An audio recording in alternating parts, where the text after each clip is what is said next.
nosy is Hi,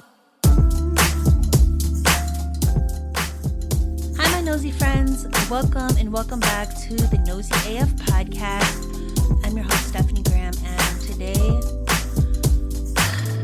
my stomach is in knots because it's election day in the United States. That's right, it's election 2024, and with everything this world has been going through and all the intense campaigning for the past few weeks, we know there is so much at stake.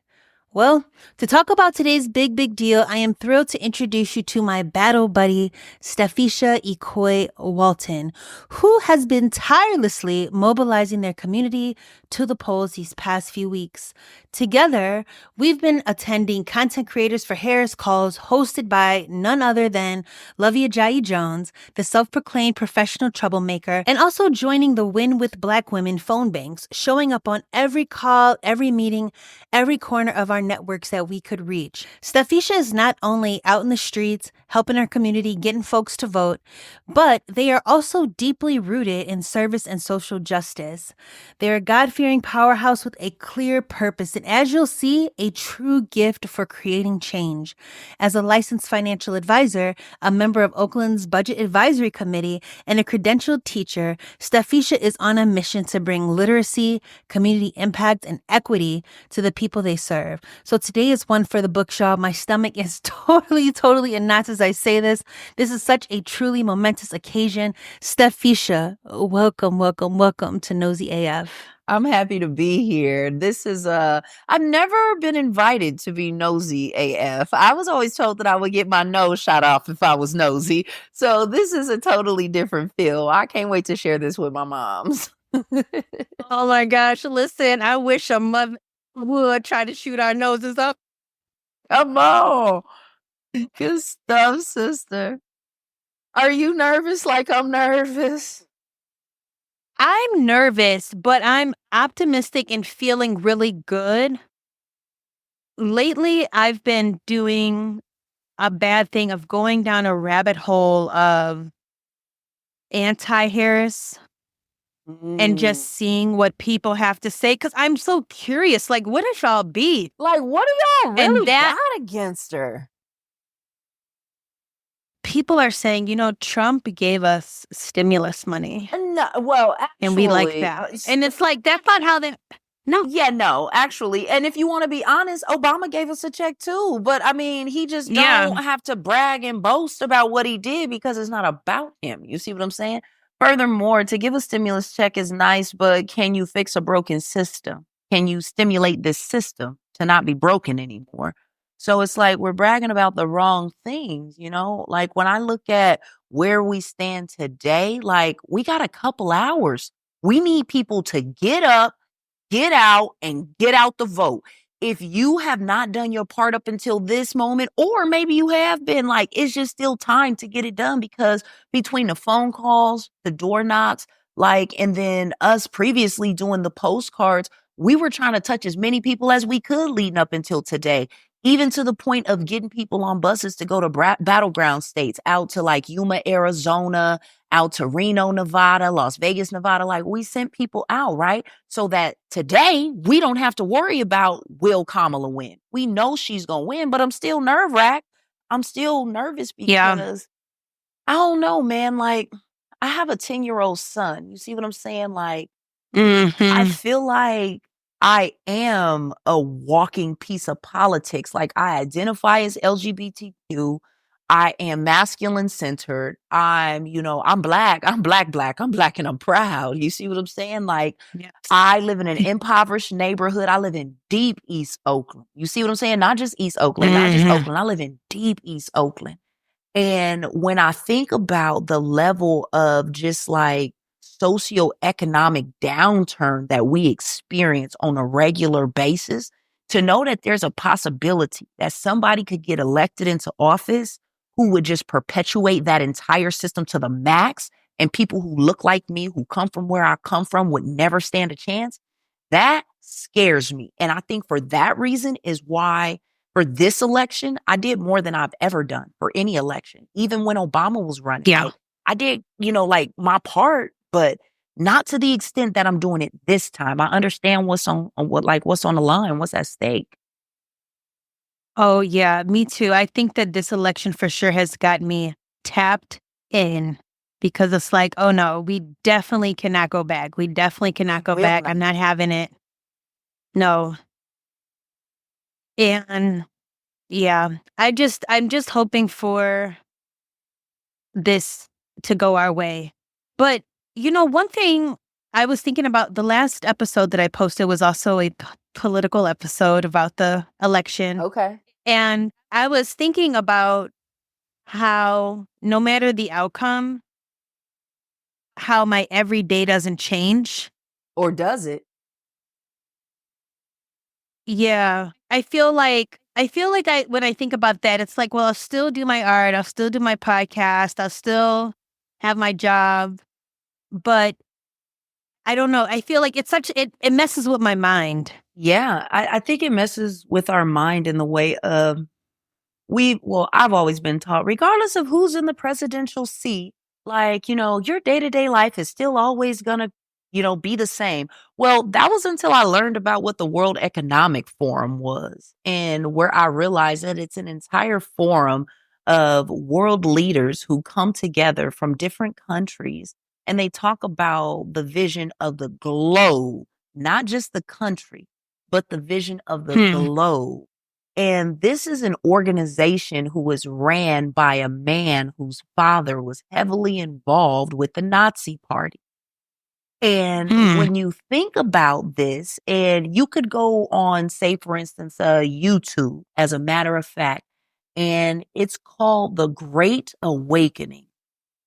And when I tell you, this was a documentary that totally brought me full circle in terms of where our world is headed. When you look at America having been the superpower, right, for our entire globe, and how everybody says, well, if America does it, then okay, we're going to follow behind. When you have a man like Klaus Schwab, you see what I'm saying? Like the founder of the World Economic Forum. Well, for one, you just listen to his name and you know where he's from, for the most part, his lineage, right? But then you think about the fact that this man no longer sees and even wants America to be the superpower. He wants us to be a dualistic society where we have two superpowers at the top, being that of the United States and that of China. But if you think about it, we're ran in two totally different ways. One is a democracy and one is a communistic society. You see what I'm saying? Like, we are in no way, shape, or form the same. And then when you have this man, Schwab, that's literally like praising the prime minister of Canada for having like a democratic society, but running it as though he's a communist, meaning that if you oppose any policy that has to do with him in government, he will not only lock you up, he will lock up your bank account and you will no longer have the opportunity to purchase property. So I'm going to bring this back full circle to say I'm nervous because this Yeah. this is the vision that's being set for the entire world, for the entire world, for us to be ran as a top-down approach where we as citizens only and solely depend on our government. If we only and solely depend on our government, what use do we have for fellowship and for community with our neighbor? You see what I'm saying? There's nothing for you to genuinely fight for when you live in a society where everything is given to you because you don't have the right to go after anything more or better for your family. So I get nervous because people say, well, your life going to be the same regardless of who's in office. And I used to think that too, until I understood what it meant for us to not live in a democracy. Because if we lived in somewhere like China, sis, I wouldn't be able to wear these threads. We all have to dress the same. We all have to shave our head and look the same as a society because you're not supposed to be desirable. You see what I'm saying?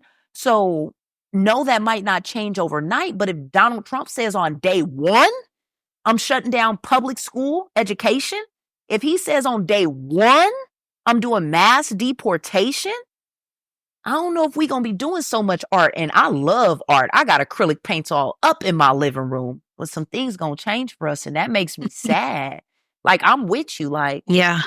But it makes me sad and nervous at the same time. I got like this boiling, like, I don't know, just a boiling level of anxiety. Today has to be the day where people show up. We got to show up to the polls. Yeah, you're right. Now my life will change. I've changed my answer. I'm not going to say that. I'm sorry to go so deep so soon on you. We need to know that because I feel I will be in a bubble, I'll be in a bubble. Yeah.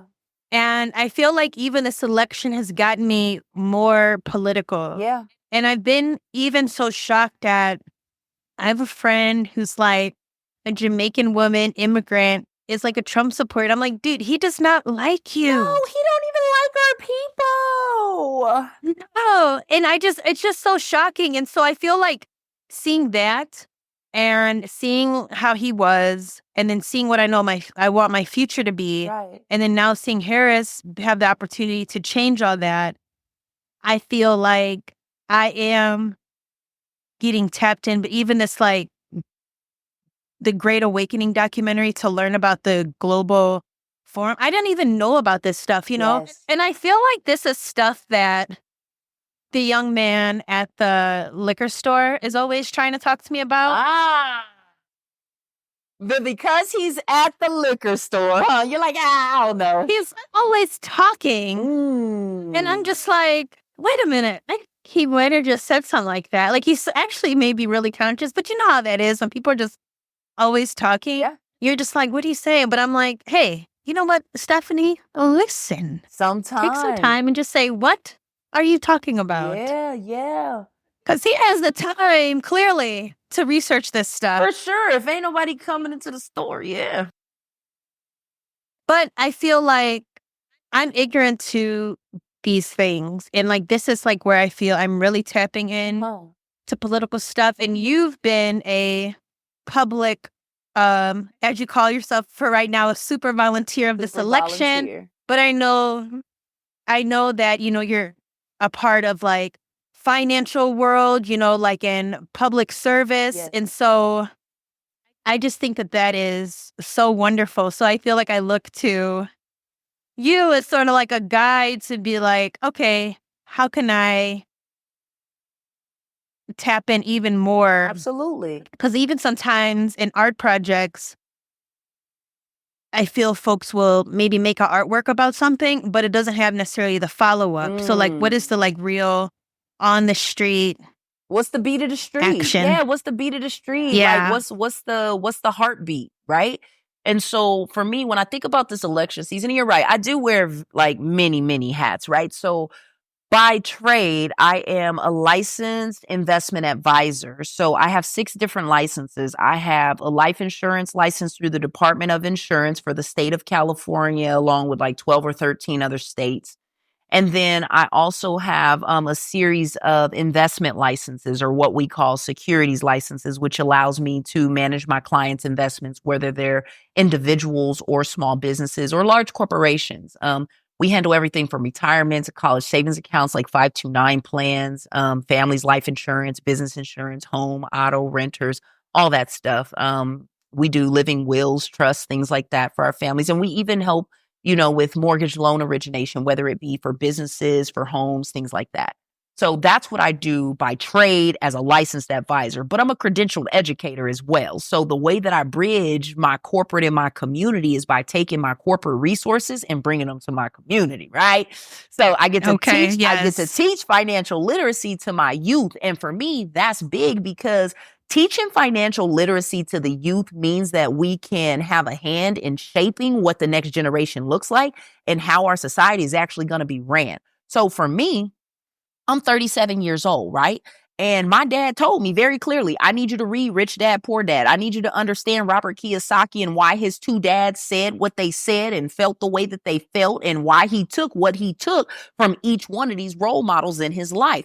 But outside of that, the only thing I was really coached to do or not do was don't get a whole bunch of credit cards.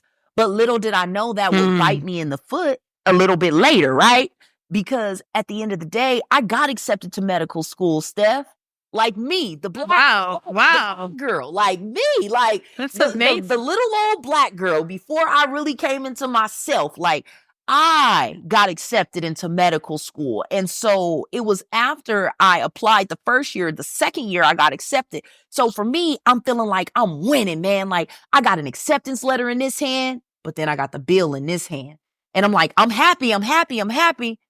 But then this was dragging my dreams down. So I deferred 6 months. And then my brother-in-law was like, hey, you should look at what I do. I work in finances and I think you'll be great. I'm like, man, I'm on my way to medical school. I'm working at this physical therapy clinic, getting my hours. And outside of that, I will not be distracted. I've been laser beam focused my whole life. I'm not getting derailed now. And he's like, all right, time for me to pay. I couldn't pay. I defer my last time. And he's like, you sure you don't want to give it a shot? So he ended up showing me how they get paid. I'll show you that. I'll tell you that story later. But once I understood how they got paid in the industry, I was like, wait a minute. You just put my portfolio in place. You just made money off of me. He said, yeah, $350. I said, can I get $50? He goes, no, but I could teach you how to make 50%.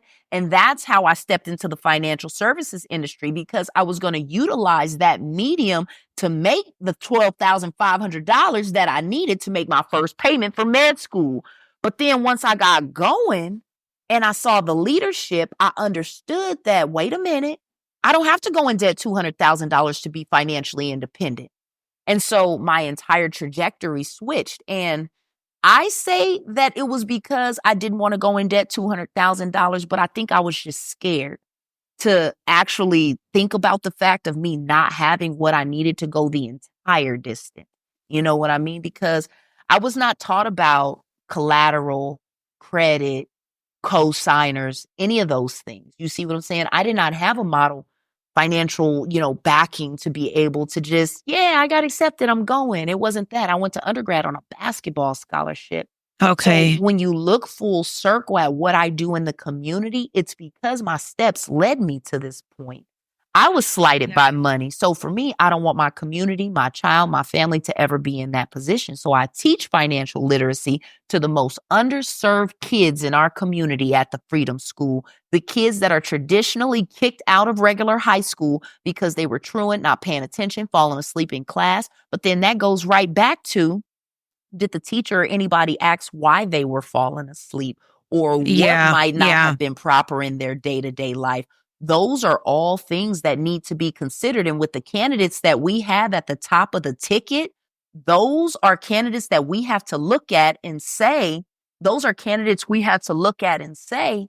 okay, one of these candidates actually understands why my child is falling asleep. And then one of these candidates don't understand why my child is falling asleep. And if you can't understand the cultural context that exists in that space, then you don't need to lead the entire country.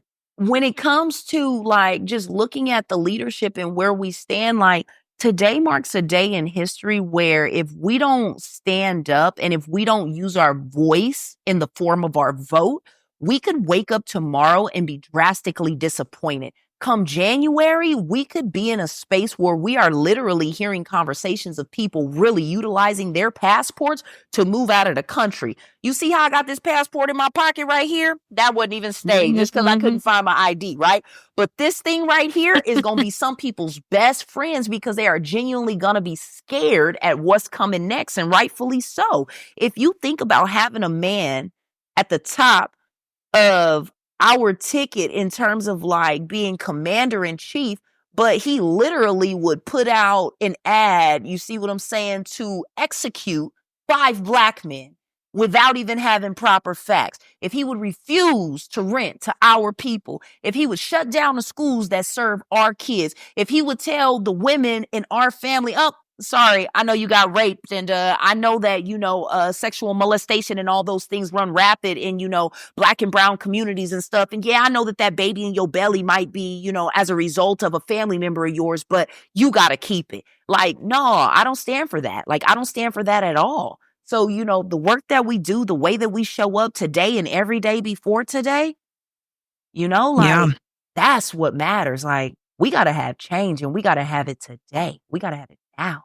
Man, I get passionate about it. Like, I do, because if you think about it, Steph, like, as a licensed advisor, I take so much pride in being able to teach about financial literacy. And then some people will say, how you going to teach me how to be a millionaire? You ain't even a millionaire. And my rebuttal to them is, do you understand that I started out at negative 1 million before I could even really get going? Like everybody who was born black or brown, even though you started literally with no dollars in the bank, you really started negative because the system that you were born into, that system don't even serve you. So even if you go to school, even if you don't have no kids in high school, even if you don't get addicted to drugs or alcohol, what are the chances that you are actually going to be able to go to a university that's top notch in the country, just like your counterparts might be able to? You might have a 4.2, 4.3 GPA, but they still going to ask you to do a little bit better on the SATs because you're not a legacy admission. You see what I'm saying? There are so many different hurdles that stand in our way. And then we think about it like, FAFSA don't pay for an education at Princeton. Even if you got a Pell Grant, even if you got FAFSA funds, it's not going to pay for you to go to Stanford, to go to Princeton, to go to Yale, to go to Cornell, Dartmouth. It doesn't pay for it. I know. I got accepted to all of those places. You see what I'm saying? So it's one of those things where it's like, you can have all the knowledge in the world. For me, I am a financial guru front and back. But my path started a little bit after all of the other people that I was born in the same generation with. So even though I might not see super wealth in my lifetime, I know for a fact my son will because I've built him with a millionaire mentality, something that I didn't start with, but something that I gained along the way. So the way that I show up in my community is a reflection of that. So I do work on a budget advisory commission because I like to understand how the money flows in the system and I like to keep it transparent in our community. And then in terms of being civically engaged, this has been the time period where voting all the way down the ballot matters. So like today, some people are going to step into the booth or they're going to put their ballot into the mail, but all they voted for was president and vice president. Or maybe they had a friend that was running a local race, so they searched for their name on the ballot, right? But what we don't do is talk about the city council races, the at-large races, our county board trustees for the school board. We don't talk about, races like the Oakland Unified School District where most people don't even realize there are more elected school board members than any other elected position in the entire country.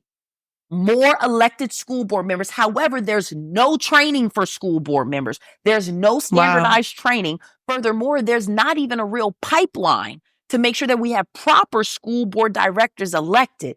Why is that so scary to me? Because most school board races are ran unopposed. These are the same people who step into the seat. They control what happens at the schools locally in our communities, which means the people who get elected to the school board control what curriculum get taught to our schools. So if it's not culturally relevant, whose fault is it? We could say it's the board's, but no, it's ours because we didn't step up to vote for those school board members.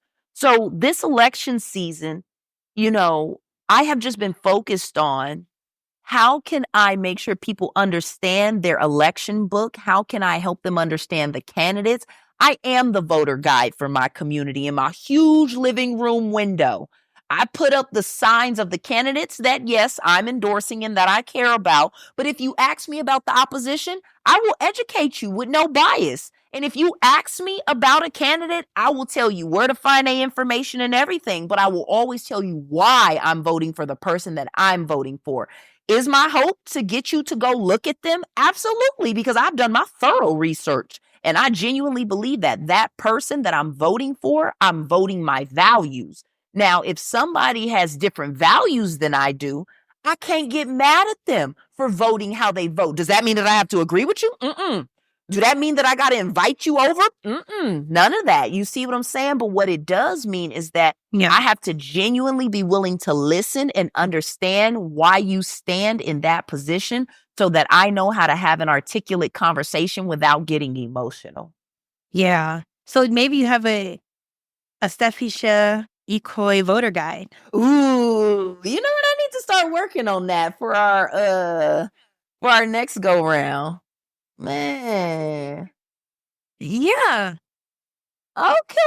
It could just be a cute little zine that's just folded. It doesn't have to be anything You could like print it off of a Xerox. I love it, man. Like there's so many great things that can come out of this. When we were at DNC, the Democratic National Convention, they had content creators dinner exclusively for content creators. Mm-hmm. And that was mind blowing because they said that it was the first time in history that they exclusively invited creators to the space. And it made me understand how much social media is influencing our society. But it also helped me understand how people like us on the ground genuinely do have a voice that needs to be heard. And before, I wouldn't get like, I wouldn't put so much like on my live or on my Instagram of like me talking or like actually doing live things because I was a little self-conscious. I'm not going to lie. And then I got to a point where I was just like, you know what? How somebody feel about me is none of my business. I'm about to do it anyways because I got something to say. And then what I realized is that people actually want to listen to what I have to say because that's right. Most of it is valuable. Some of it is comical, but most of it is valuable. And for that, I'm grateful, you know? So this election has been full of education, but stressful, but full of joy. Like my hope from 2008 is back. Yeah. Yeah, it's been a lot of fun, like getting to know everybody. And, you know, even with the candidates going to the different podcasts, they've been calling this like the election of the podcast. Seeing Vice President Harris on Club Shay Shay, it's just like she's sitting on the couch. Right. It's just like so wild to me. And, you know, it's like these podcasts, seem to have more reach, just the same amount of reach as like traditional media. You know, so it's true. just like, wow. And I think too, like, I can relate to the being shy. Like, I'll get shy about stuff too. But I think connecting with like folks such as yourself, like other friends who like do use social media as a voice, as long as you like see them when you're making, it makes it easier, you know? And then you get people, I will get people that might not post publicly, but they will message me privately. And like we'll have discussions and I'm like, hey, that's good too. You know, that's fine. You don't have to be the person that's posting on your platform, you know? We put the message in front of everybody in a way where they can take ownership in it. Like there's something about that message that resonates with them. I feel like we have greater impact, you know, like in VP Harris's campaign, she has so many different touch points that we can all literally resonate with. When I see her speak, like she reminds me of like my mom, my auntie. Like VP Harris was born in 64, right? So she's 5 years older than my mom. And so when I look at her, I'm like, oh yeah, that's auntie, that's mom. If she say get up and vote, oh, I'm voting twice. Like send me another ballot. You see what I mean? If she say get up and take people with you, come on, y'all. Auntie said we gotta hurry up. Like it's non-negotiable. Like for me, the Black women in my life, I show up with as much respect as I can possibly give because that's how I was raised. Like there is no in between. If they are your elder and if we are of community, I am to respect you through and through. So when I see Kamala get up and when she speaks, it's authentic.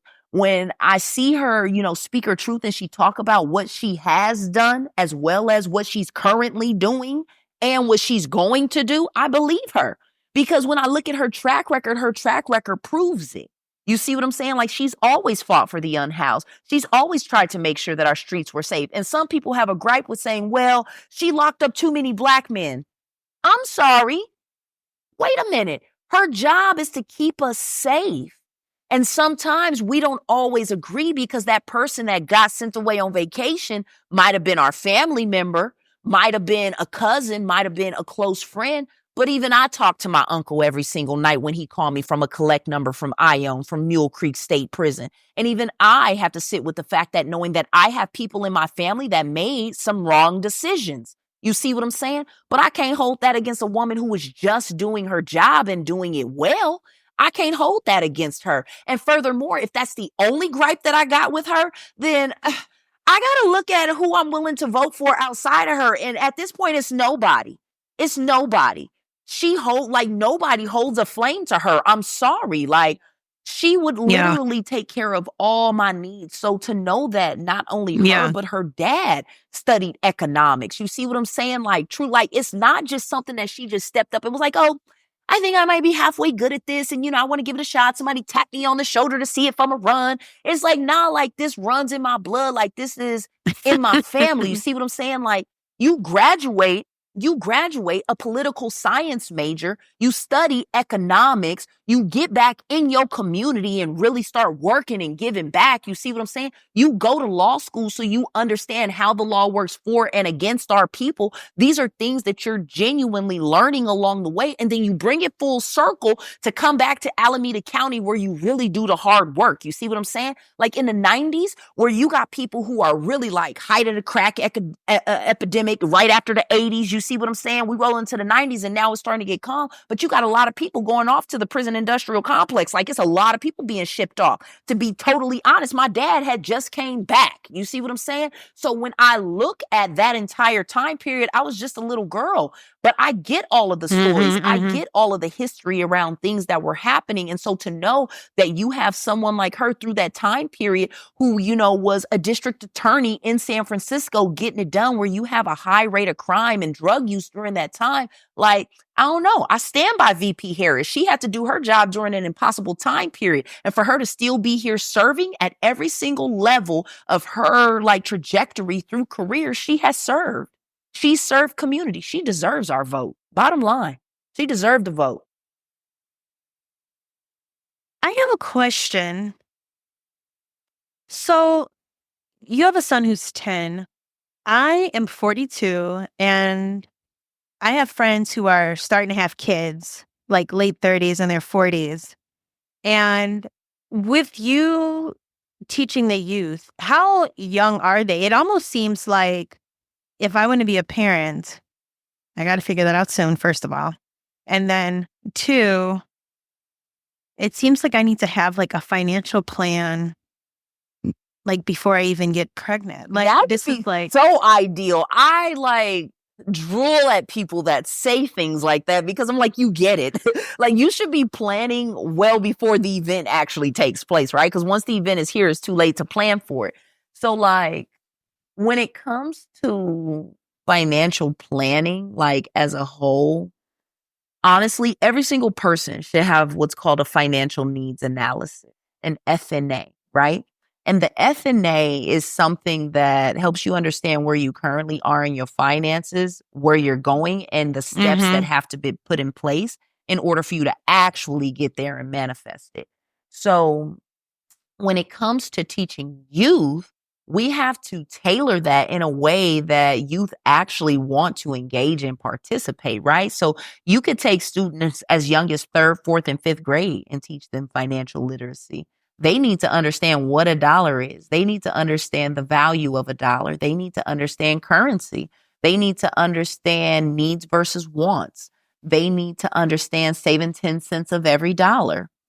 These are just basic things that our kids need to know. They need to be able to take $5, go to the store, buy whatever they're going to buy, and be able to calculate the change without a receipt. That's financial literacy. Because imagine how many of our students in East Oakland walk into a store because the mom gave them however many dollars and they don't know how much change they're supposed to get back, but they trust that the cashier going to do right by them. But the cashier knows and understands that kids in Oakland don't truly understand like how to count. So they like, okay, I'm gonna give you back a couple dollars. Here go a couple cents. And the kids just stuff it in their pocket. As soon as they walk out the store, you can't come back and contest it now. And it happens all the time. To me, as an adult, it has happened. So when I teach financial literacy, I teach it from the perspective of ownership. Like, I'm going to teach you about dollars and cents, but I'm going to teach you how finances work in our economy. And then I'm going to teach you how your personal finances spill into business finance. And then I'm going to teach you how you don't always have to be a loaner. You can actually be an owner, meaning that you can take an idea that's your own. And if you can learn how to teach and duplicate yourself, you don't always have to work in your business. You can work on your business, meaning that you are allowing other people to come into this fold with you and create greatness and create magic. And you create opportunities for people along the way. So for instance, the 3rd, 4th, and 5th graders, they started off with their own business ideas. For 4 weeks, I got with them and went over how to give a perfect pitch. Basically, if I needed to talk to investors, what do I say to them to get them to invest in my little old business, right? So we went over how to get a perfect pitch for 4 weeks. After that, we set up an entrepreneurial fair at the school. There were students, more than 2 handfuls of students that made over $100 that day. And these are 3rd, 4th, and 5th graders. They propagated plants. I had students that made like beaded jewelry and stuff. And rather than buying the boxes to put the jewelry in, we talked about overhead. And so they asked the teacher for a packet of construction paper, and they watched an origami video on YouTube, and they folded their own jewelry boxes to bring down overhead and increase revenue. You see what I'm saying? These are things that we talk to the kids about. So they did their whole entrepreneurial fair, had all the teachers, staff, parents, everybody around the school coming and buying stuff from them. And then we took the 10 kids that truly got what they were supposed to get out of that entrepreneurial fair, who truly performed and saw it from beginning to end. And we took them into the studio and we recorded our first episode of Tiger Tank.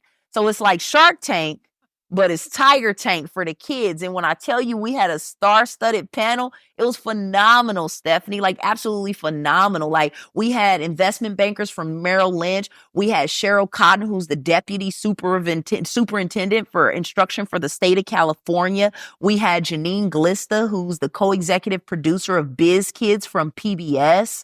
We had Val Chapman, who's a retired investment banker, but sits on the financial literacy task force for the state of California.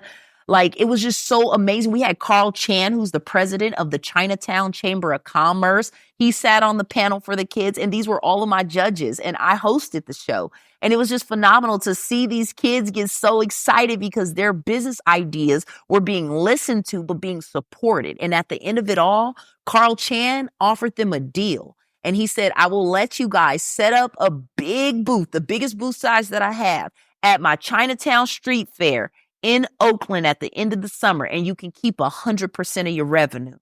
And I was just so excited for the kids because he normally has booth rent for all the vendors, but to bring that full circle, why Kamala?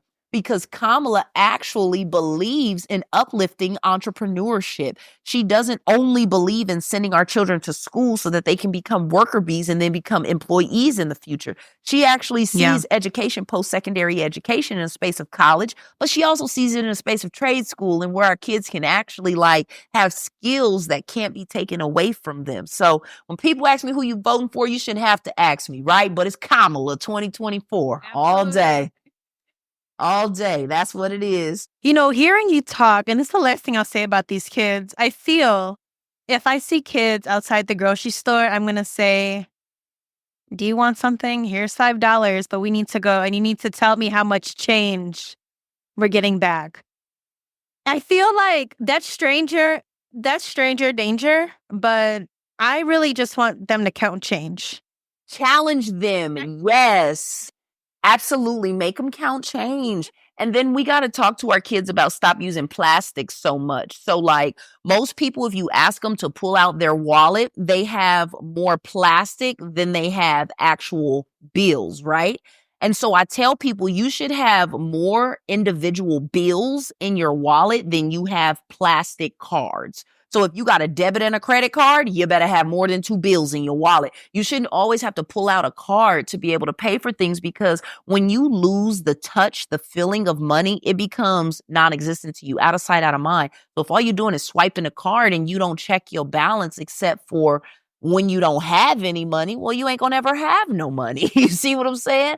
So like get used to using paper cash, like paper money again, if it's something that resonates with you. But today, what do we do? What a crazy day. Oh my gosh. And there's still so much left to do, like more phone calls, like more doors to hit. And, you know, I'm nervous about the election not being properly certified. Like, I don't want any mess after the numbers click over tonight. Like, I just want to wake up in peace, Steph. I just want to wake up in peace. Yes, wake up in peace and in our favor. Lord, please hear our prayer on that. Yes. So please, God. Yes. Man, this has been so amazing.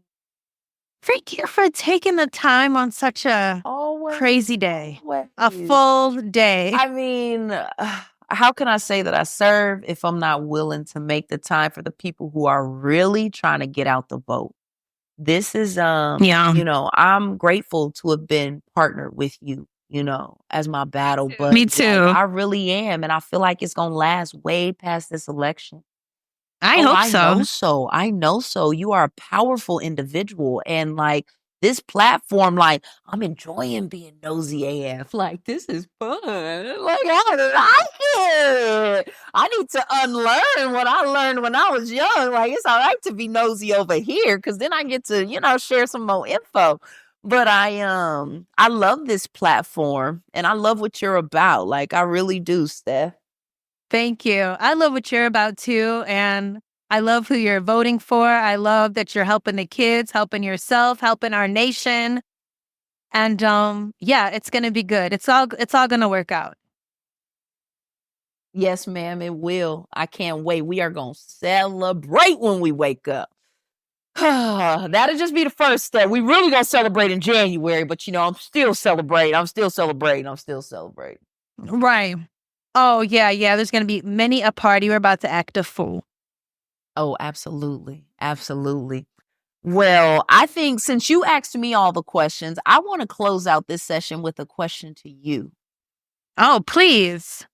What inspired you to really do the thing? Like really do the thing when it comes to nosy AF, knowing that there's a possibility somebody might not listen, but knowing there's a possibility that the entire world could listen. What made you really move forward to establish this space? You know, I feel in my own art practice, it's really driven by stories from people and my own story and seeing how we can relate, even if we're from different places, finding some sort of common ground. And so I feel like, and I will talk to anybody, and I do talk to everybody, even the liquor store guy, even I'll talk to him for a minute, but when he starts getting going, it's like, actually, I did tell my mom I was going to meet her, but you know, but I felt that it was a great opportunity for me to have these conversations I would be having anyway, have them recorded so that way there's an archive of these conversations. So at some point, someone can say, yeah, actually, Stephisha did speak about the 2024 election. Like there is archive of that. I think that's very important. And, you know, I feel like it's more of a research space, but then it turns around that it gives other people opportunity to hear people's opinions, their thought, their process. And where it feels really selfish for me, I feel that it is really it is like a project, I feel, for me. But I'm happy that I'm able to share it with other people. And I think having it be in this space of a podcast, people are open to do that because sometimes they're like, oh, this is going to help me too, you know? And when they see how I want to archive their voice, you know, I used to look up artists all the time or filmmakers, and I would not see anything about them talking. I went to an event last night that was films that nobody had ever really heard of about these Cuban filmmakers, these women filmmakers. And this woman had pulled these films, and she's like, I'm showing them so that hopefully you guys will write about these films because no one knows about these films. And I'm like, I'm really glad she put that together because you need to have her on your show. About Cuban women during. I know, I should. I wish just the opportunity to be able to have these recorded conversations, be in community, and have fun. And people, they'll let me ask them all sorts of questions that they know ahead of time. Like they sort of know. I'm not like ever being like, oh, hey, I heard that you were drunk. You know, nothing like, not salacious. Right. Like, we're not going to get into Friday night. That is a phenomenal answer, Stephanie. And I just thank you for sharing. Like, I'm grateful for you and for your platform. Thank you for having me. Thank you. This has been another episode of Nosy AF. I'm your host, Stephanie Graham. What did you think about today's conversation? I would love to hear your thoughts. Head over to the Nosy AF website for all the show notes related to this episode. You can also find me on Instagram at Stephanie Graham. What would you know? Or online at missgraham.com, where you can sign up for my newsletter where I share exclusive updates about my studio practice as well as this podcast. Until next time, y'all, stay curious and take care. Bye.